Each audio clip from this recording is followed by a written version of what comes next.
Hello. Travel of history channel में आपका स्वागत है। और आज हम एक नई विषय वस्तु पर चर्चा करेंगे। जैसा कि हम जानते हैं कि भारतवर्ष पूरे विश्व में जहां पर अपनी संस्कृति के लिए जाना जाता है, अपनी सभ्यता के लिए जाना जाता है, अपने अन्य मंदिर विकास या अपनी शासन व्यवस्था या अन्य चीजों के लिए जाना जाता है, अपने इतिहास के लिए जाना जाता है, तो वहीं पर हमारा देश अपने बलिदान के लिए भी जाना जाता है। यहां पर समय समय पर कई ऐसे व्यक्तित्व रहे हैं जिन्होंने अपनी देश की रक्षा के लिए अपने प्राणों की भी बाजी लगा दिया है। तो आज हम इसी श्रृंखला में भारत के प्रथम परमवीर चक्र विजेता मेजर सोमनाथ शर्मा के बारे में चर्चा करेंगे।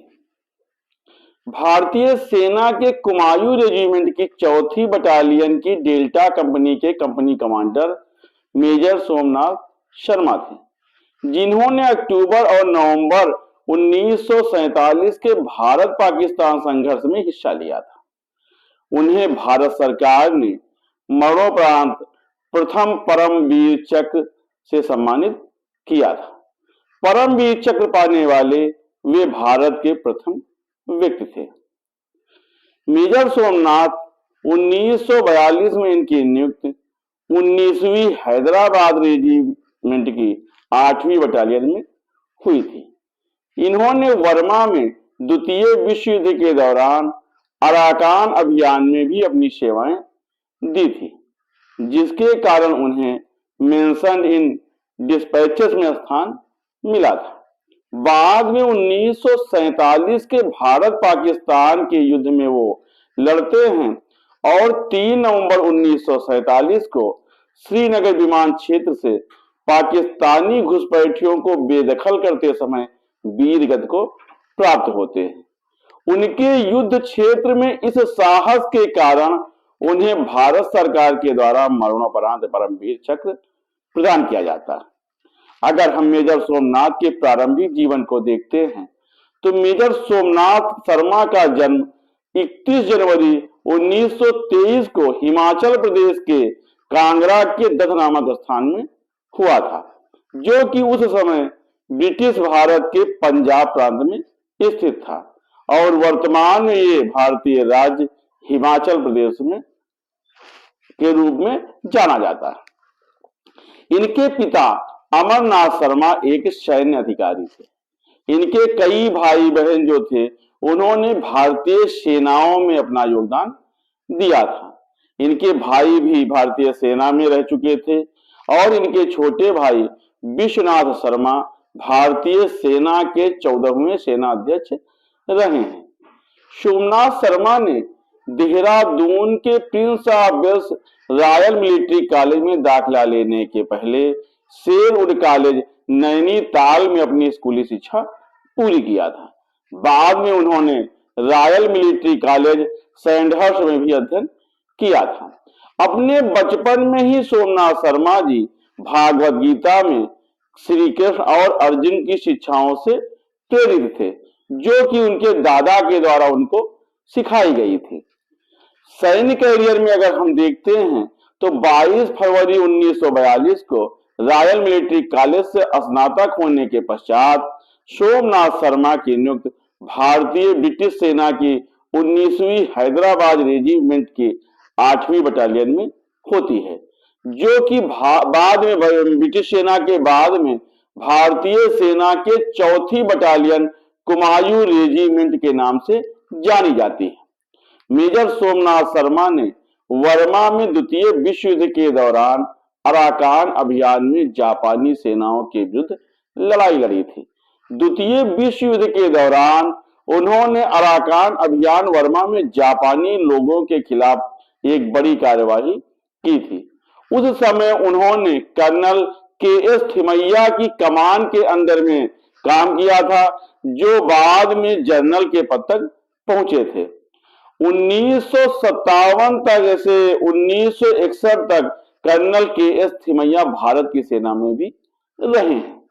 श्री सोमनाथ शर्मा को अराकान अभियान की लड़ाई के दौरान भेजा गया था और इस अभियान में उनके महत्वपूर्ण योगदान को देखते हुए भारत सरकार ने उन्हें मेंशन इन डिस्पैचेस का स्थान दिया था। अपने सैन्य कैरियर के दौरान श्री सोमनाथ शर्मा अपने मामा कैप्टन केडी बासुदेव से भी काफी प्रभावित थे। कैप्टन बासुदेव ने 8वीं बटालियन में उनके साथ काम किया था। मेजर सोमनाथ शर्मा ने अपने मामा के साथ मलय अभियान में भी हिस्सा लिया था और इसके दौरान उन्होंने जापानी आक्रमण से सैकड़ों भारतीय सैनिकों की जान बचाई थी। उनके मामा लेफ्टिनेंट किशन दत्त या केडी बासुदेव 4/19 हैदराबादी बटालियन में रहे हैं और 1942 में मलाया में जापानियों से युद्ध करते हुए वो शहीद हुए थे। मेजर सोमनाथ शर्मा अपने मामा के इसी वीर गति को प्राप्त करने के बाद से उनकी वीरता से काफी प्रभावित थे। मेजर सोमनाथ शर्मा ने अपने पिता को 1941 में एक पत्र लिखा था जो कि उन्होंने अपने माता पिता दोनों को सामूहिक रूप से लिखा था। उस पत्र की जो लाइन थी उसमें उन्होंने लिखा था कि मैं अपने सामने आए कर्तव्य का पालन कर रहा हूं। यहाँ मौत का क्षणिक डर जरूर है, लेकिन जब मैं गीता में भगवान कृष्ण के वचन को याद करता हूं तो वह डर मिट जाता है। भगवान कृष्ण ने कहा था आत्मा अमर है, आत्मा अजर है, तो फिर हम पर क्या फर्क पड़ता है। ये शरीर है, नष्ट हो गया तो हो जाने दो। पिताजी, मैं आपको डरा नहीं रहा हूं, लेकिन अगर मैं मर गया तो मैं आपको यकीन दिलाता हूं कि मैं एक बहादुर सिपाही की भांति मरूंगा। मरते समय मुझे प्राण देने का कोई दुख नहीं होगा। ईश्वर आप सभी लोगों पर अपनी कृपा बनाए रखें। ये मेजर सोमनाथ का अपने माता पिता को लिखा हुआ पत्र था जो दिखाता है कि वो कितने फौलादी जज्बे से भरे हुए थे और गीता के उपदेश से प्रभावित होकर के देश के लिए लड़ते हुए वो अपने प्राण के उत्सर्ग को भी तैयार रहते थे। और इसी समय होता है जिसे एक युद्ध होता है जिसे कहते हैं बड़गाम की लड़ाई। 27 अक्टूबर 1947 को पाकिस्तान द्वारा कश्मीर घाटी पर आक्रमण किया जाता है। भारतीय सेनाएं उसके जवाब में एक बैच को तैनात करती हैं जो भारत का हिस्सा होती है। 31 अक्टूबर को कुमायूं रेजिमेंट की 4वीं बटालियन की डी कंपनी जो सोमनाथ शर्मा की कमान के तहत श्रीनगर भेजी जाती है। उस समय सोमनाथ शर्मा के बाएं हाथ में चोट लगी होती है और उस हाथ पर प्लास्टर चढ़ा होता है जो हॉकी फील्ड में खेल खेलते समय उनको चोट लगने के कारण चढ़ाई जाती है। लेकिन वो अपनी कंपनी में युद्ध में भाग लेने के लिए जोर देते हैं, जबकि उस समय के उनके अधिकारी ये नहीं चाहते हैं कि उनका हाथ चोटी रहे और युद्ध में भाग लें। लेकिन वो इस भारत के रक्षा के लिए वो इतने जुनून में रहते हैं कि वो अपने हाथ में प्लास्टर बांध करके भी भारत की तरफ से युद्ध करने के लिए श्रीनगर पहुंच जाते हैं। उनके जज्बे को देख करके उच्च अधिकारी उन्हें उस युद्ध में भाग लेने की अनुमति प्रदान करते हैं। फिर दिन आता है 3 नवंबर 1947 का। गश्त के दौरान बड़गाम क्षेत्र में 3 कंपनियों की एक बैच तैनात की जाती है। उनका उद्देश्य उत्तर से श्रीनगर की ओर जाने वाले घुसपैठियों की जांच करनी होती है। क्योंकि दुश्मन की तरफ से उस समय कोई हरकत नहीं होती है, इसलिए 3 में से 2 कंपनी की जो टुकड़ियां होती हैं उन्हें 2 बजे श्रीनगर वापस बुला लिया जाता है। लेकिन तीसरी टुकड़ी श्री सोमनाथ शर्मा की, जिसे कि डी कंपनी कहते हैं, वो 3 बजे तक उसको तैनात रहने का आदेश दिया जाता है। इस दौरान मेजर सोमनाथ जब उस टुकड़ी के साथ तैनात रहते हैं, उसी समय पाकिस्तान के द्वारा आक्रमण किया जाता है। काफी कम संख्या में सैनिकों के साथ रहते हुए वे भारत के लिए उस समय उस संघर्ष में वो शामिल होते हैं और अपनी एक छोटी टुकड़ी के साथ पाकिस्तान की एक बड़ी सेना का मुकाबला करते हैं। इस दौरान मेजर सोमनाथ के काफी सैनिक वीरगति को प्राप्त होते हैं। उस समय उन्हें सैनिकों की काफी आवश्यकता महसूस होती है और मेजर सोमनाथ बाएं हाथ में चोट से भी घायल रहते हैं और उनके हाथ में उस समय प्लास्टर बंधा रहता है।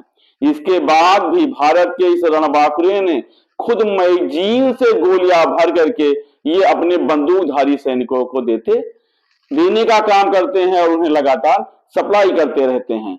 लेकिन तभी एक मोर्टार का निशाना ठीक उसी स्थान पर लगता है जहां पर मेजर सोमनाथ मौजूद रहते हैं और उस विस्फोट में मेजर सोमनाथ मारे जाते हैं।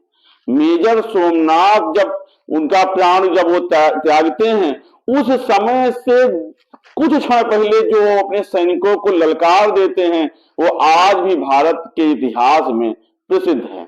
वो कहते हैं कि दुश्मन हमसे केवल 50 गज की दूरी पर है और हमारी गिनती बहुत ही कम रह गई है।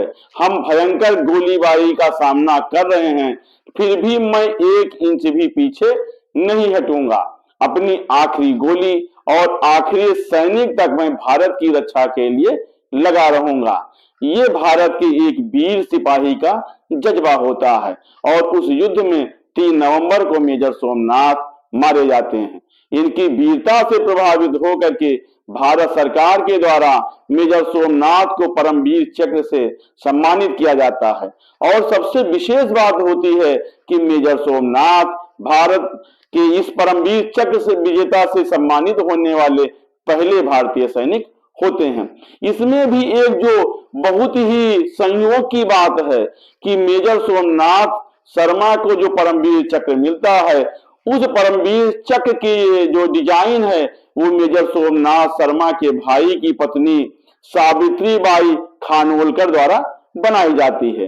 अर्थात इनके भाई की पत्नी सावित्री बाई खानोलकर ही परमवीर चक्र की डिजाइनर होती हैं और उन्हें ये नहीं पता होता है कि इस परमवीर चक्र का विजेता सबसे पहले उनके परिवार से ही उत्पन्न होगा। मेजर सोमनाथ शर्मा की वीरता से प्रभावित होकर के 1980 में जहाज रानी मंत्रालय भारत सरकार का जो एक उपक्रम है भारतीय नौवहन निगम, वो अपने 15 तेल वाहक जहाजों का नाम परमवीर चक्र के विजेताओं के नाम पर रखती है। इसी में से तेल वाहक जहाज एमटी मेजर सोमनाथ पीवीसी 11 जून 1984 को भारतीय नौवहन निगम को सौंपा जाता है और 25 साल की सेवा के बाद ये जहाज नौसैनिक बेड़े से सेवानिवृत्त किया जाता है। ऐसे थे हमारे मेजर सोमनाथ शर्मा और इन्हीं के कारण, इन्हीं की वीरता के कारण भारत 1947 में अपनी सीमाओं की रक्षा करने में सफल रहा है। ऐसे मेजर सोमनाथ शर्मा को हम सभी भारतीय कोटि कोटि श्रद्धांजलि अर्पित करते हैं। धन्यवाद।